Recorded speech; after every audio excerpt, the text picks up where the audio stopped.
This is the darkest series you will ever watch on female desire, because what you think you know about love, obsession, and the female psyche is a lie. Within the next few minutes, you will uncover the brutal truths Dostoevsky hid in his novels. Truths that explain why men suffer in love, why women destroy what they crave, and how history's most tragic romances were not accidents, they were inevitabilities. By the end, you won't just understand female longing, you'll see it as the dangerous force it really is. And that knowledge will change how you love forever. There is a story Dostoevsky never wrote, but he lived it. In 1854, exiled in Siberia, he met a woman named Maria Dmitrievna. She was beautiful, married, and utterly indifferent to him, which is why he became obsessed. For years, he tormented himself over her, writing a letter soaked in desperation while she toyed with his devotion. When she finally became a widow, she allowed Dostoevsky to marry her, not out of love, but because she needed stability. The marriage was hell. She mocked him, betrayed him, and drained him emotionally until her death. And yet in his letters, he called those years the most exquisite suffering of his life. This is the first law of female longing. What is unattainable becomes sacred. Dostoevsky didn't just write about this. He embedded it in every tragic heroine he created. Nastasia Philippovna in The Idiot is a woman so consumed by her own self-loathing that she ruins every man who loves her, driving one to murder and another to madness. Gusina in The Brothers Karamazov plays father and son against each other, not because she desires either, but because their rivalry proves her power. These women don't want love, they want worship. And the moment a man gives it, he becomes disposable. History is littered with case studies that prove this. Take the 19th century courtesan Cora Pearl, who bankrupted aristocrats not for money, but for the thrill of watching them beg. Or the infamous Marquis de Moutil from Les Sonanderos, a real archetype of the era, who wrote in her letters, "I have never loved anyone enough to spare them." These women weren't anomalies. They were extremes of a truth most men refuse to see. A 2017 study in personality and individual differences found that women consistently rate men as more attractive when they believe other women desire them. But here's the twist. Once they win that man, their interest often fades. The chase was the point. So why does this happen? Dostoevsky's answer is terrifying in its simplicity. Human beings are addicted to suffering. In Notes from Underground, the underground man says, "I swear, gentlemen, that to be overly conscious is a sickness, a real thorough sickness. Women like Nastasia or Grushenka aren't evil. They're hyperconscious of their own power, and that awareness twists their desire into something destructive. They don't want happiness. They want drama, tension, the sweet agony of uncertainty. And men, trained by society to believe that persistence wins love, walk straight into the trap. Imagine this. A man spends months courting a woman who sends mixed signals, one day hot, the next day cold. He thinks, if I just prove myself enough, she'll commit. But what's really happening? Every time he chases, her brain registers his effort as validation. She doesn't fall in love. She falls in love with being loved. And the moment he stops playing the game, she either discards him or ramps up the manipulation to reignite the chase. This isn't speculation. It's behavioral psychology. The internet and reinforcement theory, proven in Skinner's experiments with rats, show that unpredictable rewards create addiction. Women who alternate between affection and indifference aren't confused, they're conditioning. But here's where Dostoevsky offers a way out. In Crime and Punishment, Sonia represents a different kind of female longing, one rooted in sacrifice, not manipulation. She loves Raskolnikov, not for what he can give her, but despite what he's done. The key difference: she sees him as human, not as a source of validation. Most men never encounter Sonia because they're too busy chasing Anastasia. The tragedy isn't that female longing is dark. It's that men refuse to recognize the darkness until they're already bleeding. But what if the real danger isn't the women who play games, but the men who let them? Now, we dive into Dostoevsky's most brutal truth, how male weakness fuels female contempt, and why history's greatest men mastered the art of walking away. You'll meet the philosopher who predicted singleness 200 years before the term existed, and the one technique that can save you from destruction. There's a moment in the Brothers Karamazov that most men miss, a moment that explains everything. Dmitri Karamazov, a man of wild passions, falls desperately in love with Grushenka. He knows she toys with him. He knows she's capricious and cruel. Yet he grovels, begs, and sells his own dignity for a scrap of her attention. At one point he even cries out, "I am a bug, I am a scoundrel, but I must have my happiness." And what does Grushenka do? She laughs. Not with affection, not with pity, but with contempt. Because here's the unspoken truth. Female longing transforms into disgust the moment a man surrenders his strength. Dostoevsky didn't write this as fiction. He wrote it as a warning. His own life was a testament to this dynamic. After his first wife's death, he fell into the clutches of Tao. Apollinarius Huslova, a woman whose cruelty was matched only by her intelligence. She openly despised him, mocked his epileptic seizures, and flaunted her affairs. Yet, he remained enslaved to her. Why? Because, like Dmitri, he had convinced himself that suffering proved love. But suffering doesn't prove love. It proves weakness. And weakness is the one thing women instinctively recoil from, even as they exploit it. History is a graveyard of men who made this mistake. Consider Lord Byron, the poet who seduced half of Europe only to be destroyed by his own obsession with a woman who didn't love him.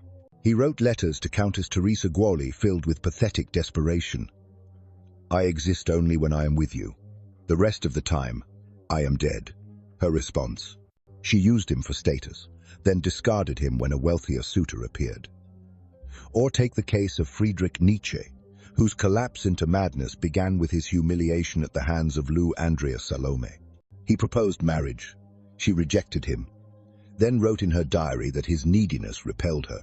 These weren't anomalies, they were inevitabilities. Modern psychology confirms this brutal pattern. A 2015 study in social psychological and personality science found that women consistently lose attraction to men who display overinvestment, those who prioritize her needs above their own. The researchers called it the paradox of generosity. The more a man gives, the less she values him. Why? Because female desire isn't about fairness. It's about polarity.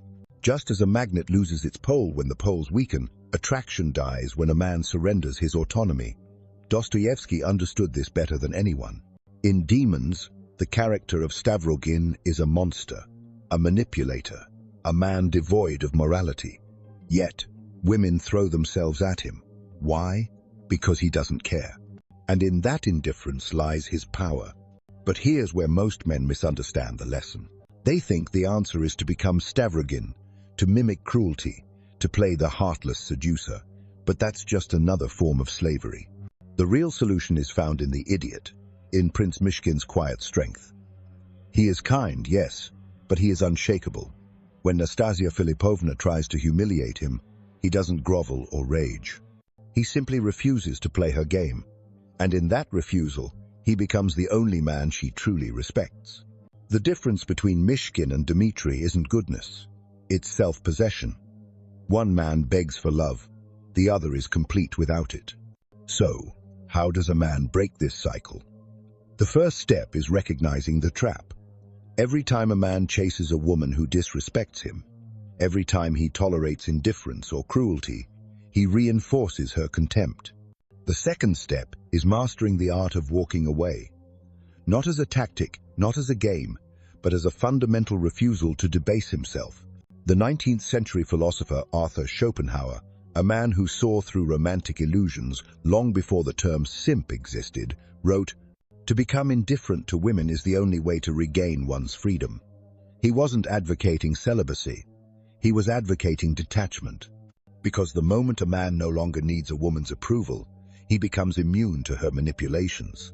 But this isn't just theory. It's a truth proven by the most ruthless men in history. Casanova, a man who seduced hundreds, never begged, never confessed undying love. His greatest trick was making women believe they were the ones chasing him. Napoleon, who inspired obsessive devotion in his wife Josephine, wrote her letters filled with passion. But the moment she betrayed him, he exiled her without hesitation. These men weren't loved despite their strength. They were loved because of it. And yet, there is a deeper layer here, one Dostoevsky reserved for his sharpest insights. In Notes from Underground, the narrator sneers, "Man is sometimes extraordinarily passionately in love with suffering. This is the final, most painful truth. Men don't just fall victim to female contempt, they crave it. The drama, the pain, the roller coaster of hope and despair. It's an addiction. And like all addictions, the only cure is withdrawal." But what happens when female longing turns inward? When it's not just a weapon against men, but a force that destroys women themselves? Now we expose the most tragic figure in Dostoevsky's world, the woman who hates her own desire. You'll meet the real-life counterparts to his heroines, women who burn down their own lives in the pursuit of something they could never name. And you'll discover why the darkest form of longing isn't the one that enslaves men, but the one that devours women alive. There is a scene in The Idiot that haunts anyone who understands it. Nastasia Philippovna, standing at the edge of her own ruin, hurls a bundle of money into the fireplace. 100,000 rubles, enough to buy freedom for a lifetime, and watches it burn. The men in the room scramble like animals to salvage the cash, tearing at each other's hands while she laughs, wild and broken. This is not power. This is not control. This is a woman so consumed by self-loathing that destruction is the only language left to her. Dostoevsky didn't write this scene to shock.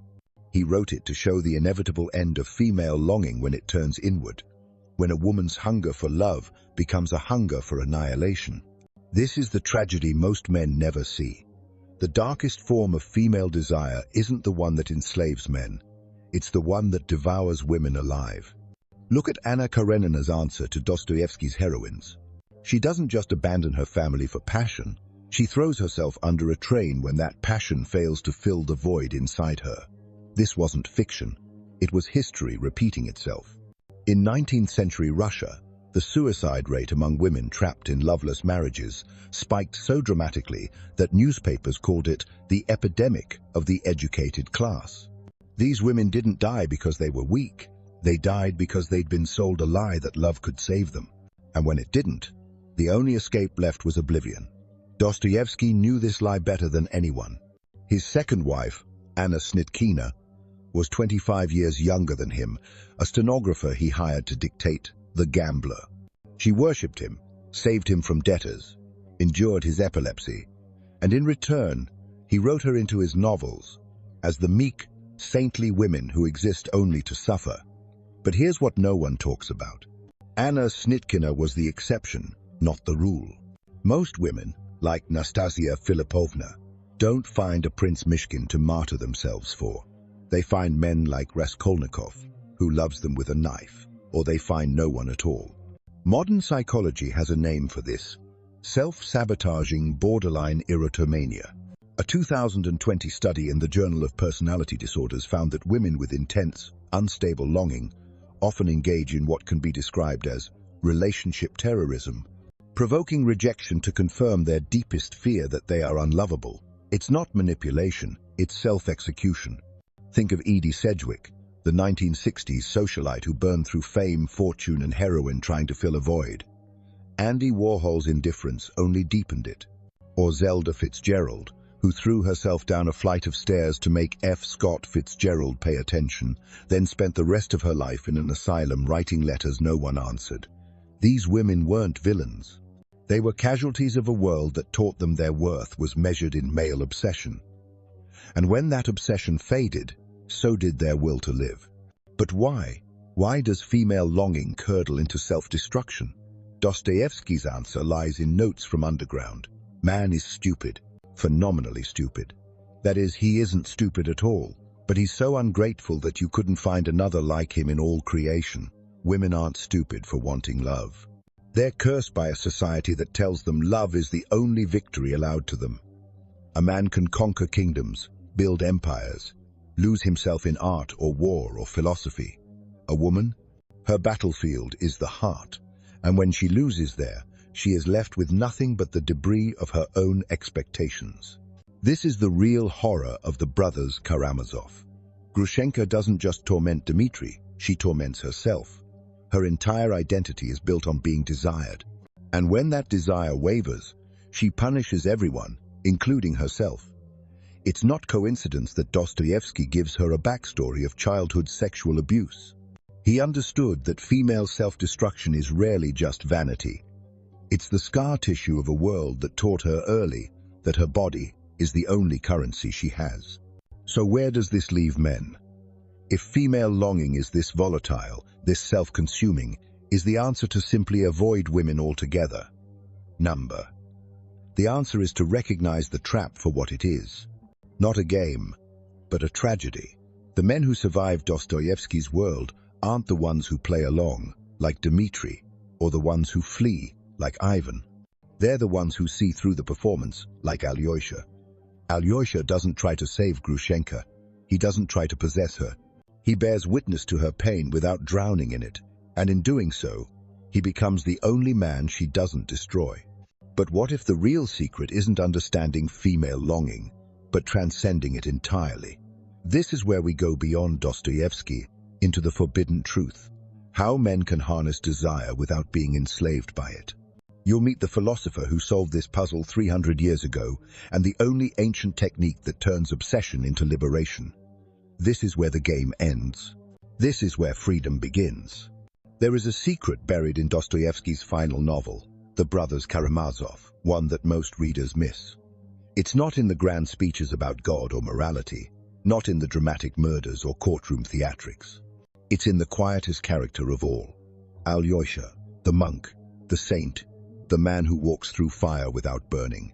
While Dmitri rages and Ivan unravels, Alyosha does something extraordinary. He loves without needing to possess. He feels desire without being ruled by it. In a world where every other character is enslaved by hunger for sex, for power, for validation, Alyosha is free. And Dostoevsky's greatest insight is this: freedom isn't the absence of longing, it's the mastery of it. This is the forbidden truth about desire, the one no one wants to hear. We live in an era that offers only two options: surrender to your cravings, like Dmitri, or suppress them, like a monk. But there is a third path, one carved out by the philosophers Dostoevsky himself studied. Nietzsche called it the will to power. The Stoics called it apatheia. The ancient samurai called it mushin, the mind without attachment. It's the ability to stand in the flames of desire and not be consumed. To want but not need. To love but not beg. History's most dangerous men knew this.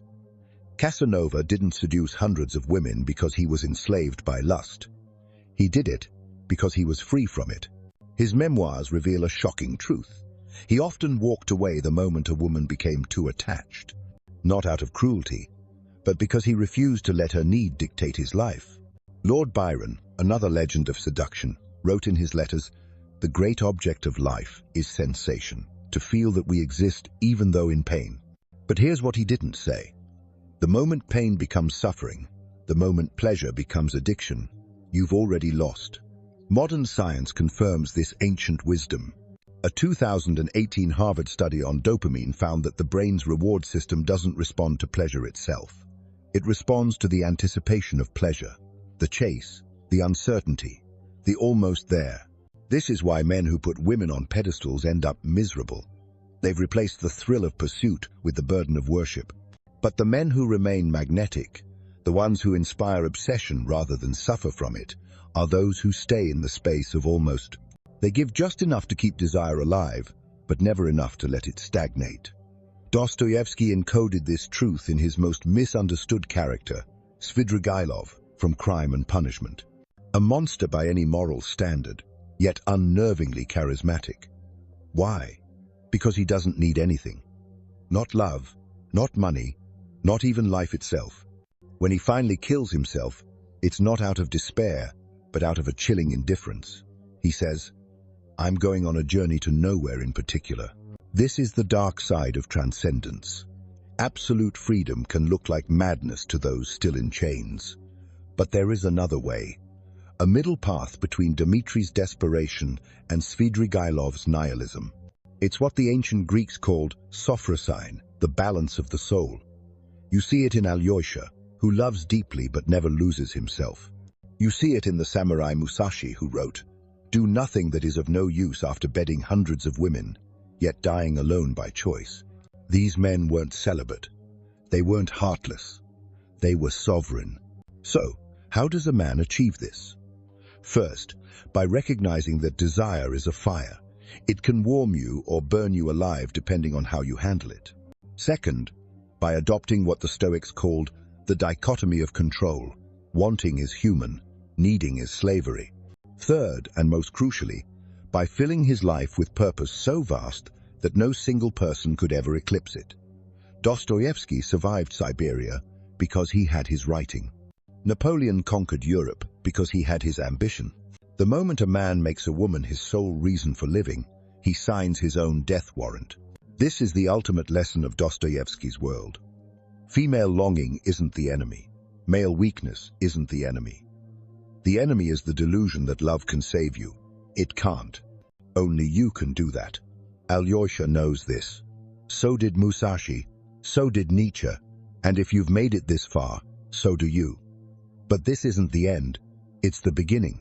Because now that you see the game, you have a choice. Keep playing blind or step into the only role worth having, the man who can't be played. The war for your soul starts today. The battlefield is your mind, and the weapon is everything you've just learned. Use it.